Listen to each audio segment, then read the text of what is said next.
Old pension scheme versus new pension scheme इस समय पूरे भारत में ये एक बहुत बड़ा मुद्दा बना हुआ है।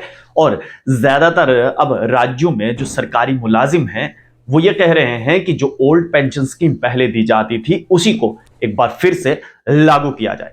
सबसे पहले तो हमें यहां पर यह समझना होगा कि आखिरकार ये लोग क्यों कह रहे हैं कि ओल्ड पेंशन स्कीम को लागू कर देना चाहिए और न्यू पेंशन स्कीम जो लाई है सरकार उस पर उन्हें बिल्कुल भी भरोसा नहीं है और वो न्यू पेंशन स्कीम उन्हें नहीं चाहिए। तो सबसे पहले ये समझते हैं कि ओल्ड पेंशन स्कीम में और नए पेंशन स्कीम में क्या डिफरेंसेस हैं। आखिर क्यों लोग कह रहे हैं कि हमें ओल्ड पेंशन स्कीम ही चाहिए, न्यू पेंशन स्कीम का हमें कोई लाभ नहीं है। ओल्ड पेंशन स्कीम में होता क्या था? मान लीजिए कि अगर आपकी तनख्वाह 50,000 रुपए है तो अगर आप रिटायर होते हैं तो रिटायर होने के बाद आपको आधी तनख्वाह मिलती थी, यानी कि उसे कहते थे पेंशन। 50,000 का आधा आपको 50,000 रुपए मिलता था। ओल्ड पेंशन स्कीम के तहत जो है अगर कोई भी शख्स नौकरी में है उसका तनख्वाह का 10% पैसा जो है वो कटता था, उसे जीपीएफ कहते थे और वो जमा होता था जिसकी ग्रेजुएटी जो है लगभग 20 लाख रुपए के करीब होती थी। साथ ही साथ इसमें एक और प्रावधान था कि अगर कोई भी शख्स जो है वो रिटायर होता है और रिटायरमेंट के बाद वो घर पर आता है, पेंशन पर आता है, तो हर 6 महीने के बाद उसकी डीए में इंक्रीज होता था, यानी कि 6 महीने बाद उसके पेंशन पर डीए जो है वो इंक्रीज होता था। और अगर कोई भी किसी भी प्रकार की अगर सरकार जो है वो सैलरी को इंक्रीज करती है, यानी कि सरकारी मुलाजमों की सैलरी को अगर मान लीजिए कि 6th पे कमीशन 7th पे कमीशन जो है वो लगाती है तो उस सरकारी मुलाजिम की पेंशन में भी इंक्रीज होगा, उसमें भी बढ़ोतरी होगी। अब आते हैं कि आखिरकार ऐसा क्या हुआ कि इस ओल्ड पेंशन स्कीम को बंद करना पड़ा। दरअसल 2004 में जब भारतीय जनता पार्टी की सरकार थी, एनडीए की गठबंधन में सरकार थी, तो उस समय अटल बिहारी वाजपेयी के नेतृत्व में जो है ओल्ड पेंशन स्कीम को खत्म कर दिया गया।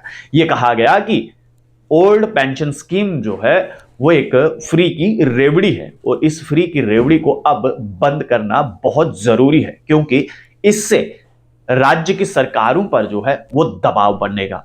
आरबीआई द्वारा एक जानकारी दी गई और तमाम राज्यों को यह चेतावनी दी गई कि आप लोग ओल्ड पेंशन स्कीम को बंद कीजिए, क्योंकि जितना भी पैसा ओल्ड पेंशन स्कीम को जाता था वो सीधा सीधा सरकारी ट्रेजरी में से जाता था और इससे एक बहुत बड़ा दबाव जो है वो आरबीआई पर भी पड़ता था। इसलिए आरबीआई ने चेतावनी दी कि आप लोग ओल्ड पेंशन स्कीम को बंद कर दीजिए।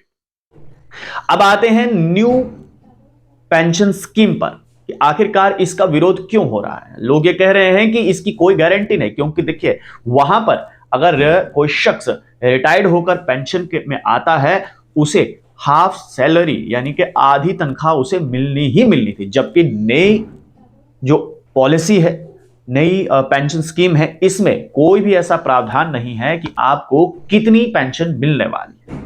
दूसरी बात, जहां पर 10% आपकी सैलरी का कटता था, यहां पर कितना कटेगा वो डिपेंड उन पर करता है। और साथ ही साथ जहां ओल्ड पेंशन स्कीम में ट्रेजरी के खाते में से आपको पेंशन दी जाती थी, यहां पर आपका पैसा जो है वो शेयर मार्केट में डाला जाता है, वहां पर इन्वेस्ट किया जाता है और कोई गारंटी नहीं है कि आपको कितना प्रॉफिट होगा, कितना पेंशन मिलेगा, कोई गारंटी नहीं है। क्योंकि शेयर मार्केट अगर ऊपर जाएगा तो हो सकता है कि आपकी पेंशन जो है वो अच्छी खासी हो, लेकिन अगर शेयर मार्केट डाउन होता है तो आपको कितनी पेंशन मिलेगी ये डिपेंड आपके ऊपर होता है। साथ ही साथ ओल्ड पेंशन स्कीम में एक प्रावधान और था। मान लीजिए कि आप सरकारी मुलाजिम हैं और आपकी किसी कारण जो है वो मृत्यु हो जाती है तो वो आपकी पेंशन का पैसा जो है वो आपके घर वालों को मिलता था, जबकि न्यू पेंशन स्कीम में ऐसा कोई भी प्रावधान नहीं है। बस ये सब वो बातें हैं जिन बातों को लेकर इस समय ओल्ड पेंशन स्कीम पर जो है वो काफी खासा बवाल मचा हुआ है। आपको हम बता दें कि भारतीय जनता पार्टी के जिन जिन राज्यों में सरकार है वहां पर ओल्ड पेंशन स्कीम लागू नहीं है। आपको याद होगा कि पंजाब में जब चुनाव था तो अरविंद केजरीवाल ने कहा था कि अगर हम सत्ता में आएंगे तो ओल्ड पेंशन स्कीम लागू करेंगे। वहां पर ओल्ड पेंशन स्कीम लागू है। लगभग मैक्सिमम ऐसे राज्य जहां पर भारतीय जनता पार्टी की सरकार नहीं है, वो राज्य या तो ओल्ड पेंशन स्कीम लागू कर चुके हैं या ओल्ड पेंशन स्कीम लागू करने की तरफ जो है वो बढ़ रहे हैं। लेकिन आरबीआई एक बहुत बड़ी चेतावनी दे रहा है कि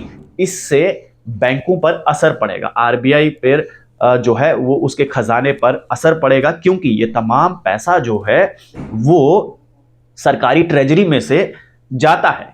लेकिन राज्य सरकारें हैं, उनका कहना है कि हम ओल्ड पेंशन स्कीम जो है वो फिर से लागू करेंगे, क्योंकि इससे जो सरकारी मुलाजिम है और उसके परिवार का पेट पलता है, यानी कि रिटायरमेंट के बाद जो है वो एक चैन की सांस लेता है कि उसके पास ऐसा कुछ तो है जो उसके और उसके परिवार के काम आने वाला है।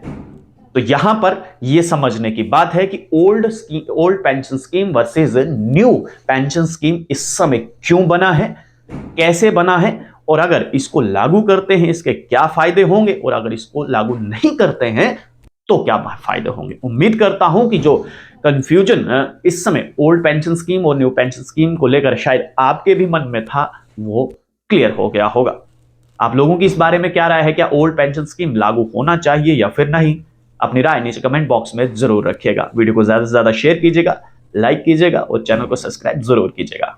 आप लोग देखते रहिए स्ट्रेट टॉक्स, मुझे यानी देव ठाकुर को दीजिए इजाजत। धन्यवाद।